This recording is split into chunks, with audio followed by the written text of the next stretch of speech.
In a bid to promote digital rights and ensure a safer online environment, Journalists Without Borders, in partnership with Centre for Information Technology and Development and Spaces for Change, organized a two-day training program for security agencies and journalists in Abuja.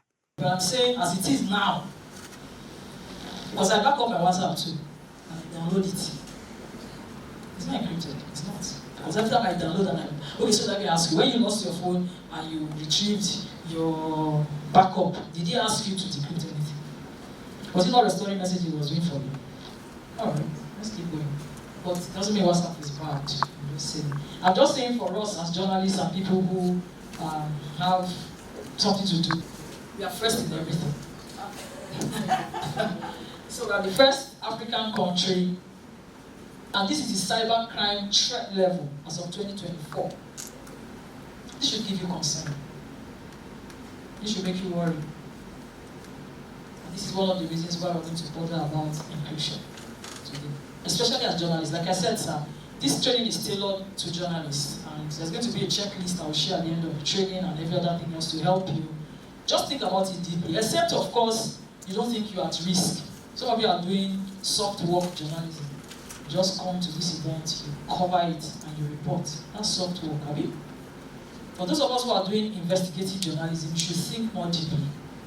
Because we have seen cases where journalists have been abducted, journalists have been tortured because of what they wrote, and it was easy to extract them. Why? Very easy. The training was aimed at equipping participants with the knowledge and skills necessary to protect their digital rights, enhance online privacy, and a layout approach to online security. It covered a range of topics, including digital rights protection, encryption and protection mechanisms, basic online and internet security tools, identifying and responding to digital threats, enforcement of digital rights in Nigeria, among others. The participants expressed satisfaction with the training. For 2 days, we have held a training for law enforcement agencies and journalists on digital rights as it relates to press freedom. And we know the importance of the role of journalists in any thriving democracy. We know that it is essential that journalists are able to do their work independently without interference, particularly from law enforcement or from the state. And therefore, at this time, we thought it very crucial to bring together these two actors, law enforcement agencies and journalists, to have discussions and also to promote collaborations, particularly as it relates to digital rights. Now, by digital rights, we're talking about human rights that are enshrined in the Constitution of Nigeria in Chapter 4 and Chapter 2, but also the African Charter on Human and People's Rights and international conventions that are promoting human rights. The message is that human rights are enforceable and ought to be protected and promoted not just offline, but particularly online.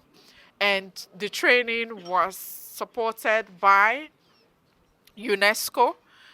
We have the e-rights project, which is the component on media. I'm one of the facilitators for this program, and has been an opportunity for me to share my experiences about the complementary role of journalists and law enforcement agencies, because we are partners in progress. The thrust of my presentation is towards a better understanding of our roles and how we could work together effectively. And I'm happy that the law enforcement agencies who are participating in this program has also been enlightened about the roles of journalists, and even journalists there has also appreciated the roles of the law enforcement agencies. So together we can work together and make Nigeria great. This training is about digital rights, enforcement of digital rights. These are rights that accrue to people as humans. These rights accrue naturally, and so we're talking about these rights that accrues naturally to humans as they affect these humans on the internet space.